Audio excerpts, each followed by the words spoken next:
Assalamualaikum Ustaz. Waalaikumsalam warahmatullahi wabarakatuh. Bagaimana menyikapi orang tua saya yang ingin saya kerja, tapi saya ingin nikah?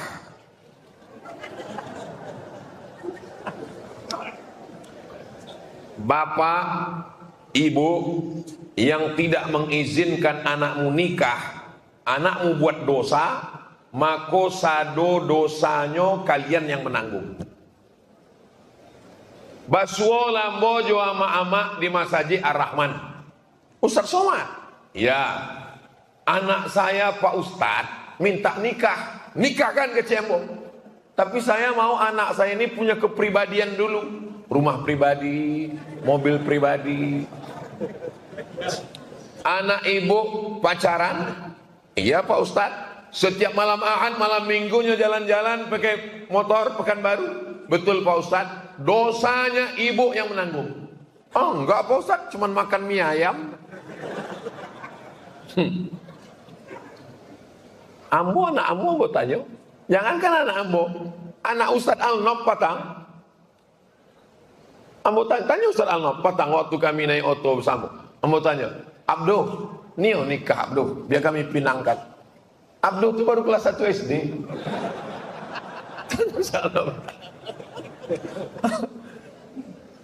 Kalau bapak sama ibu kebetulan mampu pakai subsidi silang, tapi paling tidak kalian selesai dululah S1, berusaha. Iyakunu fuqara, kalaunya miskin susah, yughnihimullah, Allah akan memberikan rezeki. Tapi awak percaya kepada Ar-Razzaq, Ar-Razzaq, Ar-Razzaq, untuk tulis Ar-Razzaq. Kalau ada jamaah ikut nak percaya rezeki ko dari Allah, abuang Asmaul Husna Ar-Razzaq tu. Wah, beko wali cat warna hitam tutui. Ditanya orang, "Mangai lit hitam ni kok?" Kami tak percaya Allah membagi rezeki. Orang nan paling yakin kepada Allah adalah orang Minangkabau. Sebab apa? Inyo tabang meninggalkan kampung halaman, tapi inyo sukses di negari orang. Ambo 8 jam dari Pekanbaru ke Jakarta, dari Jakarta ke Makassar, dari Makassar Tawang ke Sorong, sampai di Papua. Begitu mendarat pesawat ambo buka pintu, Ustaz, ambo orang Payakumbuh. Sampai ambo ke Raja Ampe, sampai ambo ke Fakfak. Fakfak itu bukan bahasa Inggris, bahaya tuh. Sampai di Fakfak, ambo tanya lah orang Fakfak, banyak orang kampung Ustaz Somad di sini, kata dia. Ada orang Batak, ada orang Mandailing. Dan itu ambo tanya, oh orang Minang ada di sini Pak. Kalau itu enggak usah tanya lagi Pak Ustaz. Saking banyaknya orang awak. Ana dibawanya ke situ, tidak ada nyebawa meh. Sesudah nyobanya, go sukses, ameh dibawanya ke kampungnya, dibuatnya masjid di kampungnya, dibuatnya pesantren. Jadi kalau ada orang nan ragu tentang rasaki, balajalah ke orang Minangkabau. Betul ke cik moga. Tapi yang dimuliakan Allah Subhanahu Wa Taala, ikut tausiah ikut bukan untuk anak-anak muda, tapi untuk gaibnya nanda percaya ke rasaki anaknya. Nah, ikut potongkan video kau, kirim ke apa? Insya Allah 2 gendangnya. Kalau tidak diizinkannya, disabitnya mau sase. Mak, nikahkanlah mau mak. Beko ngasih makan anak apa? Eko ceramah sama. Saya dah ngah kau radikal kau. Ustadz, bagaimana kalau kita mencintai wanita yang sudah punya suami?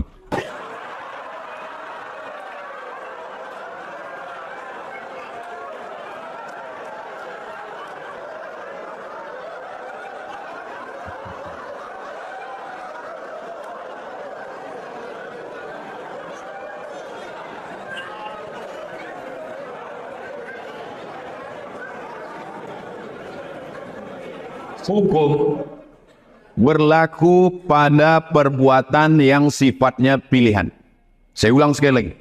Hukum berlaku pada perbuatan yang sifatnya pilihan. Contoh, di depan saya ada 2. Air zam-zam dengan khamar. Saya punya pilihan. Saya bisa milih air zam-zam. tapi saya dengan penuh kesadaran memilih khamar. Haram. Kenapa? Karena saya punya pilihan. Masjid, diskotik. Ada pilihan atau tidak? Ada pilihan. Mestinya saya ke masjid. Saya pilihkan langkah kaki saya ke tempat haram. Saya ulang sekali lagi. Hukum berlaku pada perbuatan yang ada pilihan. Sekarang saya tanya, apakah mencintai itu pilihan? Tidak. Kita tak bisa dipaksa untuk mencintai atau tidak mencintai. Kalaulah cinta itu pilihan, maka tak tergila-gilalah Laila Majnun. Qais tidak akan tergila kepada Laila, walaupun bapaknya tak setuju. Maka tak bisa ibu mengatakan, memaksa ke anak ibu, kau jangan jatuh cinta sama dia. Karena cinta bukan pilihan. Jadi kalau ada orang jatuh cinta sama bini orang, dia berusaha untuk melawan. Dengan cara apa? Dengan berbagai macam cara. Pergilah ke Masjid Al-Falah, minta diruqyah. Supaya kalau ada jin-jin yang mengganggu dia.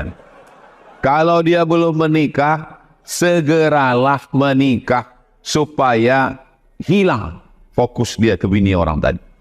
Kalau dia sudah punya istri, berusahalah lebih mesra lagi dengan istrinya. Supaya itu tidak mengganggu. Insya Allah, mudah-mudahan diselamatkan Allah SWT. Ini ujian juga. Ada orang diuji dengan sakit, ada diuji dengan ekonomi duit. Ini badan sehat, duit ada, jatuh cinta sama bini orang. Mudah-mudahan kita diselamatkan Allah SWT.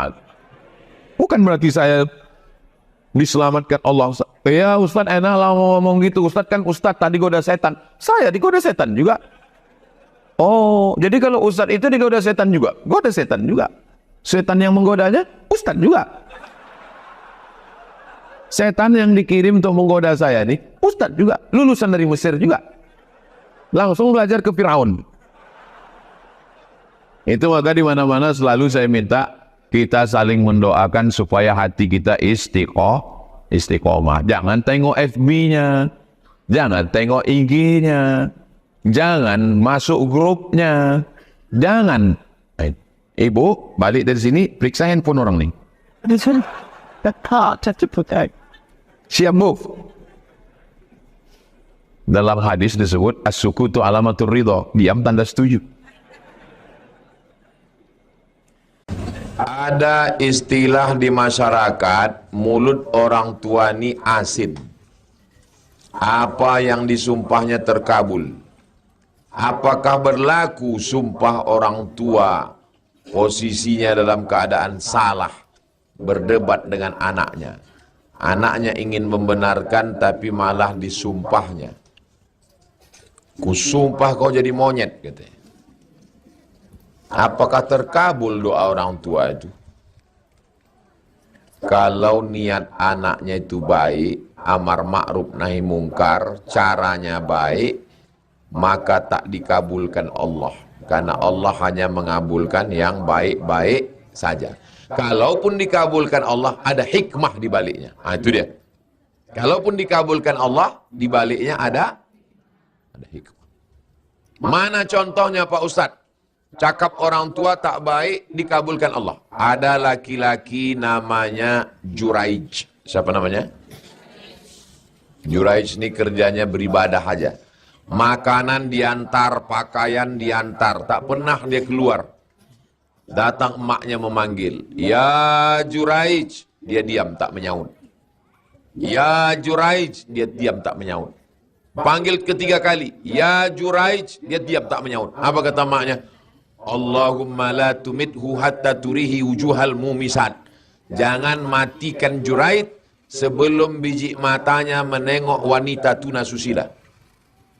Kira-kira cakapnya ini baik apa tak baik?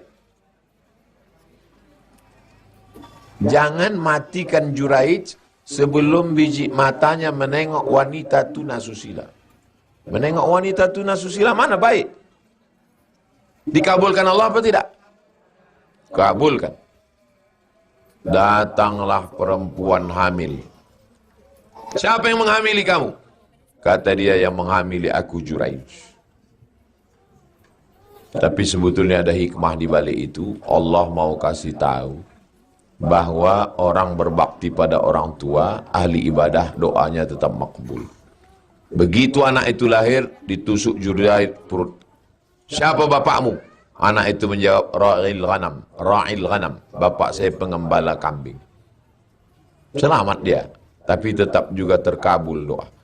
Nah, jadi tidak mungkin Allah mengabulkan yang buruk. Kalaupun terkabul, ada hikmah. Ibu jangan cakapkan yang buruk-buruk ke anak. Jangan manggil anak, anak hantu. Untung anak itu tak pandai menjawab. Kalau dia pandai, ya mama hantu. Panggillah dia yang baik-baik. Penghafal Quran. Anak soleh. Penghuni surga. Itu adalah doa. Panggilan adalah doa. Apa hukumnya orang mengambil hak orang lain? Mengambil tanah, berisabinya, mengambil tanah.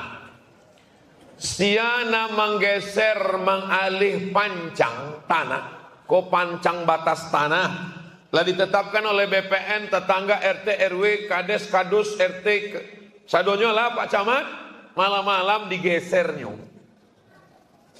Lalu kemudian apa kata Allah? Qaidah shibrin, sejengkalnya geser, tuwiqa, maka inyo akan dililit beko di kubuhnya sab'i aradin, 7 lapih tanah. Di atasnya digesernya sejengkal, 7 lapih tanah ke bawah malilit leher. Ambo nak ada menggeser sejengkal ya. Jadi barak 2 meter. Nah, siap-siap lah. Makanya mau ke kubu orang mati, indak pakai meteran. Ambo baru tahu waktu terlalu capek bana datang ke pemakaman. Ada ketua masjid meninggal di jalan, anda boleh sabut namanya, menjaga kode etik jurnalistik. Pak, ini ketua masjid yang meninggal di sini kan? Iya. Mana kok orang udah pulang? Ustadz terlalu cepat datang. Ambo terlalu capek datang. Adolah bambu panjang. Ambo tanya, kok bambu kau untuk apa? Untuk mengukur. Rupanya mengukur panjang orang mati itu tidak pakai meteran, pakai bambu. Mangga pakai bambu Pak? Supaya beko kalau kubunya kau menyempit, tidak disalahkan tukang gali kubu.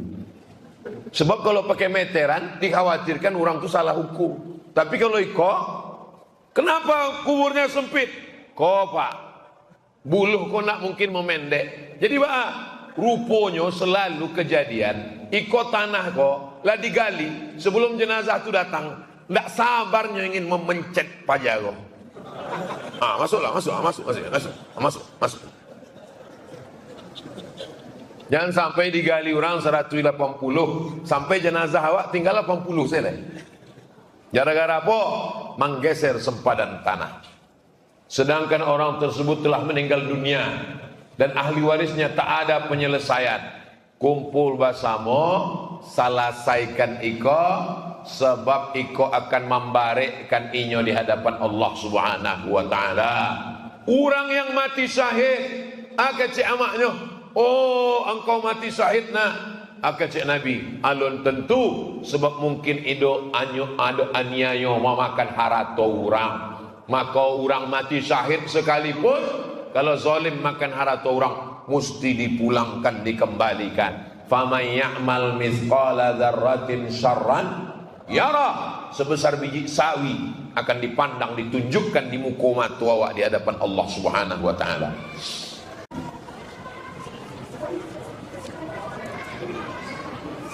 Bolehkah daging kurban dibagikan kepada panitia kurban sebagai tanda terima kasih? Namanya relawan. Rela tak mendapat hewan kurban. Itu arti relawan. Jadi artinya relawan-relawan ini ditanamkan dulu bahwa kalian ini adalah relawan. Kalian ini dapat pahala. Tapi tukang jagal dengan tukang kulit itu mesti dikasih upah wajib dari biaya operasional. Tanya dia balik-balik. Pak tukang potong, kau biasa satu kepala berapa dapat? Enggak usah lah Pak, enggak usah. Kasih. Kami tak mau, enggak usah. Nanti pas dapat naik pisau konik ke atas. Biasa 50.000 Pak. Ini ada 10 ekor, berarti 500 Itu kasih dia. Ada pun relawan ini kasih tahu. Ini masyarakat kita di banyak. Kita udah dihitung-hitung mungkin nanti kalian dapatnya cuma setengah kilo. Kalau gitu kami undurkan diri aja. Kalau perlu digaji, gaji. Tak perlu banyak, 10 orang tapi kerja. Jelas kerjanya, dikasih dari biaya operasional. Tapi kalau dia meminta, wajib ada. Itu berarti bukan hadiah, itu upah. Kesimpulannya, daging kurban sebagai hadiah boleh. Daging kurban sebagai upah haram. Ini 2 kupon karena kau tukang potong, tak boleh. Ini kepalanya karena kau tukang potong, tak boleh. Maka dikasih dia dari uang, dari biaya operasional. Yang sudah-sudah, apa boleh buat? Taubat nasuha, diampunkan Allah. Jika istri berpuasa sementara suami tak puasa, bolehkah dia menghidangkan minum suami? Kalau suaminya indak puasa, dek sakit, maka boleh dia menghidangkan minum suami. Karena faman kana minkum maridan aw ala safarin fa iddatum min ayyamin ukhar. Orang nan sakit dan musafir boleh tidak puasa, diganti di hari yang lain. Kebetulan suaminya musafir, dia sama-sama perjalanan jauh, dihidangkannya minuman, boleh. Dalilnya au ala safarin fa iddatum min ayyamin ukhar. Suami sakit, enggak sehat buya. Suami musafir, enggak. Terus kenapa dia tak puasa? Memang enggak puasa dari dulu. Man ra'a minkum mungkaran, siapa di antara kamu melihat kemungkaran, falyughayyirhu biyadihi, robah dengan tangan. Fa illam yastati' fa bilisani, lapor ke wali. Istri yang suaminya tak puasa-puasa padahal tidak ada uzur, maka melapor ke wali. Wali perempuan ada 6. Ayah, datuk, abang, adik, abang ayah, adik ayah dari pihak laki-laki. Ditambah lagi orang awak, adukannya ke nenek mama. Labu adukan ke nenek mama. Ba ke nenek mama. Nenek mama tu pun tak lu puasa juga.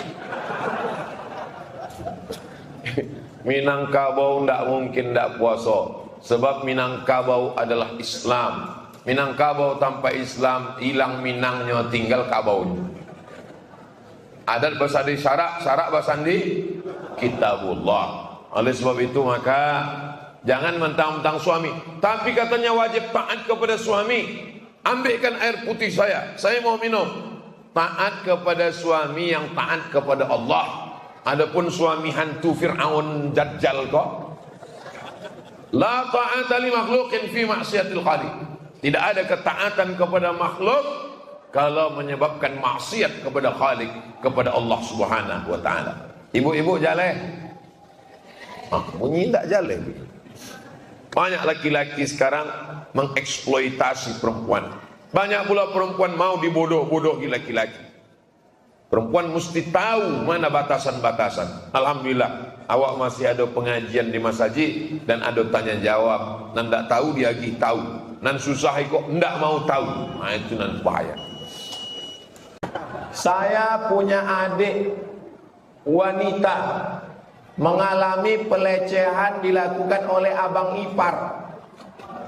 Dalam situasi seperti ini, kami memutus silaturahim dengan ipar itu, dan saudara kandung saya tahu haram hukumnya memutus silaturahim, tapi tak bisa memaafkan dia. Saya langsung depresi dan trauma. Boleh saya minta solusinya Pak Ustadz?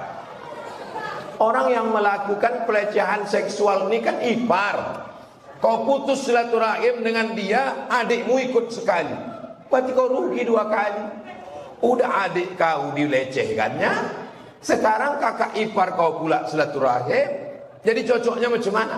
Laporkan dia ini ke polisi, kasus pelecehan seksual. Yang paling berat di penjara itu bukan pecandu narkoba, bukan pembunuh. Kalau masuk penjara karena membunuh segan orang. Tapi kalau karena pelecehan seksual, Habis barang tuh jadi asbak. Rokok di sini cucuk aja. Oh, ini.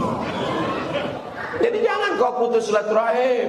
Kau kuatkan mental kakakmu. Kak, laki kau ini setan, Kak. Jadi kita serahkan dia ke polisi. Adikmu kau jaga, bangkitkan semangatnya. Kakakmu kau jaga. Si kriminal ini masukkan dia ke penjara. Sekolahkan dia dulu.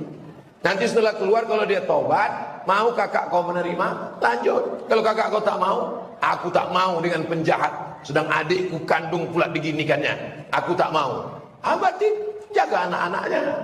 Nah ini. Ini jangan diputus silaturahim. Rugi 2 kali. Bagaimana cara menghadapi suami yang sibuk main handphone? Kayaknya lebih mentingin HP daripada anak istrinya.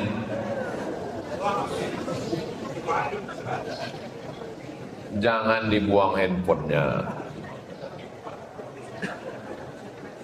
Perempuan ini punya 5 hak terhadap bapak-bapak. Walaupun adik-adik belum menikah, ini banyak mahasiswa UNRI, UIN. Walaupun kalian belum menikah, istri kalian punya 5 hak. Yang pertama, makan. Ibu lah makan. Sahur tadi. Yang kedua, pakaian. Wajib kalian kasih pakaian. Yang ketiga, tempat tinggal. Wajib suami ngasih tempat tinggal. Yang keempat, pendidikan. Suami wajib mendidik istri, mengajarnya sholat, puasa, mengaji. Maka bawanya ke pengajian. Bulan puasa ada kultum, ba'da isya ke tarawih, bawanya ke masjid.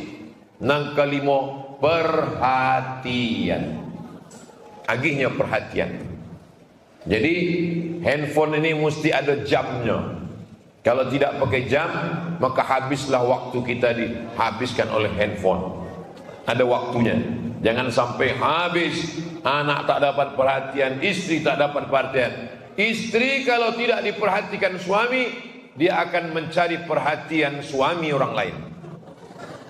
Akhirnya istri bersolek untuk laki orang, bukan untuk lakinya.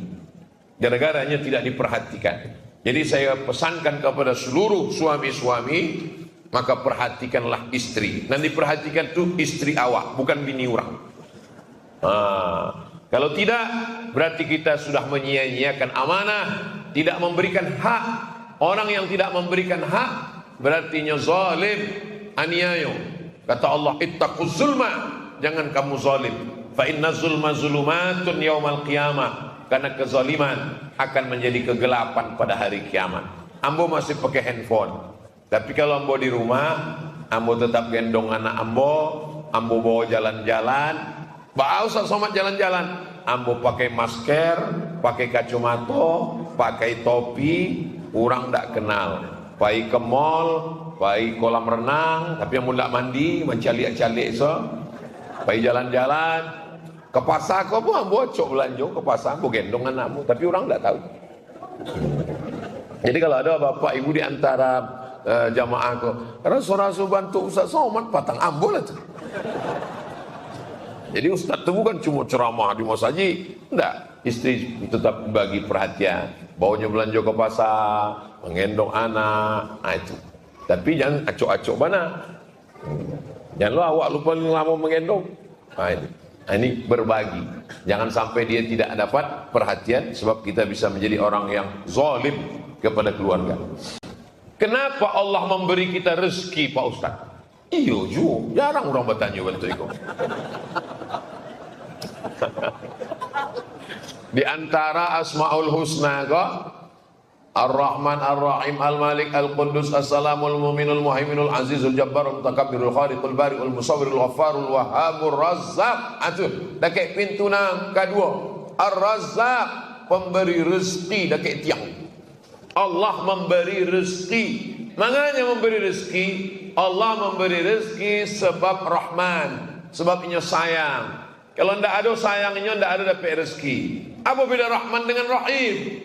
Rahman sadonya dapat, nan sakau dapat, nan pezina dapat, nan pemabuk dapat, nan koruptor dapat, sadonya dapat. Tapi kalau rahim, nandape hanya orang yang beriman saja. Jadi jangan awak heran, Ustaz, tetangga ambo ndak sembahyang, ndak puasa, rumahnya gadang, otonya gadang, bininya gadang.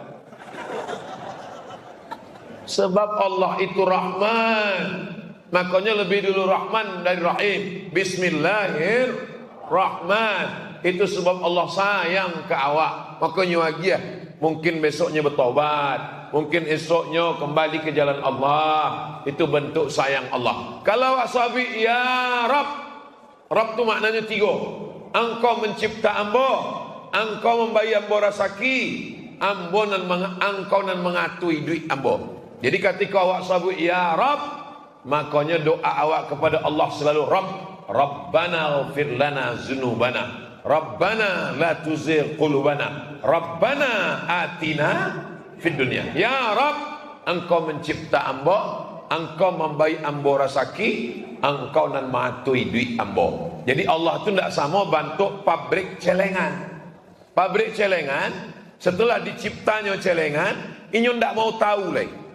Cula tanya celengan kok, di mana pabriknya, dan pabriknya pun tidak lo tahu di mana. Bantu itu juga mikrofon kok. Pabrik mikrofon, setelahnya mencipta mikrofon, inyo tidak tahu mikrofon itu di mana. Bukan urusan ambo. Allah tidak bantu itu. Allah setelahnya mencipta, inyo bayi rasaki dan inyo perhatikan. Itulah beda Allah dengan yang lain. Mukhalafatuhu lil hawadis. Wujud, qidam, baqa, mukhalafatu lil hawadis. Apakah ayah tiri wajib menafkahi anak tiri? Ada yang bilang wajib. Misalnya kalian anak lajang menikah dengan janda. Perempuan ini punya anak dari pernikahannya yang dulu. Siapa yang mengasih nafkah anak ini? Ayahnya. Ayahnya yang ngasih nafkah. Hak asuhnya siapa? Hak asuhnya kalau anak ini belum akil balik, biasanya ke ibunya. Tapi nafkahnya tetap dikasih oleh ayah. Jadi ayah dia yang ngasih nafkah. Tapi walaupun begitu, kalau kau tengok anak tirimu itu tak makan, kau kasihlah makan. Tak makan. Ya aku tak makan. Cari ayah kau. Sedangkan anjing haus aja kita kasih minum, apalagi lah pula udahlah emaknya kau nikahi anaknya, apalagi ini kau kan dapat bonus nih 3 in 1, nikah 1 dapat 3. Itu. Tapi aslinya nafkahnya wajib adalah dari ayahnya. Tapi kalau kalian mau mengasih, bagus, bernilai sedekah. Baik. Ada orang dia memang ayah tiri saya Pak Ustaz, tapi macam ayah kandung. Bagus, baik, mengalir amal jariah. Bagaimana cara menasehati orang tua yang sedang konflik rumah tangga? Ibu istri saya keluar dari rumah, sedangkan ayah saya tak memperdulikannya.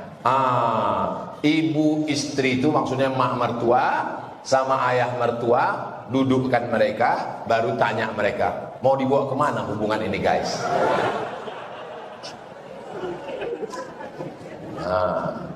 Dudukkan mereka semua. Jangan kalian menasihatinya, karena orang tua tak pernah menengok anaknya itu besar. Orang tua selalu menengok anaknya kecil. Apalagi kau menantu, mentang-mentang kau ustaz, mentang-mentang kau sering pengajian di masjid Baitul Rahman, lalu mau kau nasihati pula mertua. Bapak mertua, kenapa kau tak memperdulikan ibu mertua? Untung kau kasih anakku, ku cabut nanti nih baru tahu kau. Jadi panggillah ustaz satu, ustaz yang lembut, jangan macam saya. Kalau saya dibawa makin mengamuk bapak itu nanti. Ustaz yang lembut, Ustaz Al-Nom. Ustaz Al-Nom yang lembut. Pak, bapak adalah kepala rumah tangga, gitu. Insya Allah dibukakan hidayah, doa, usaha, ikhtiar. Bapak ini punya hati, ibu ini punya hati. Insya Allah dilembutkan Allah hatinya, insya Allah. ada usaha, dudukkan bersama, ada ustadz tausiah, ada doa tahajud, sholat hajat malam, usolli sunnatal hajat rakaat ini. Hajatku lembutkanlah hati mak mertua dengan ayah mertuaku ini ya Allah. Mudah-mudahan Allah memberikan jalan. Yurida islahan yuwaffiqillahu bainahuma. Kalau mereka mau berdamai, maka diberikan Allah taufik antara keduanya. Kalian kan udah tua-tua Pak, Bapak pun udah bau tanah, Ibu kan tak lama lagi dimakan cacing tanah juga. Baguslah kalian berdamai. Apa kau bilang gitu? Mungkin mengamuk dia. Itu makanya pakailah ustadz yang santun, yang lembut. Di Yayasan Tabung Wakaf Umat banyak ustadz-ustadz. Ada ustadz yang khusus spesialis bidang rumah tangga. Minta kepada Ustadz Al-Naqdinar atau hubungi nomor kontak berikut ini. Nanti.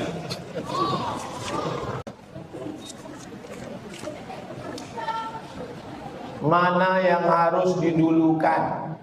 Berkurban, mengakikahkan anak, mengakikahkan diri sendiri.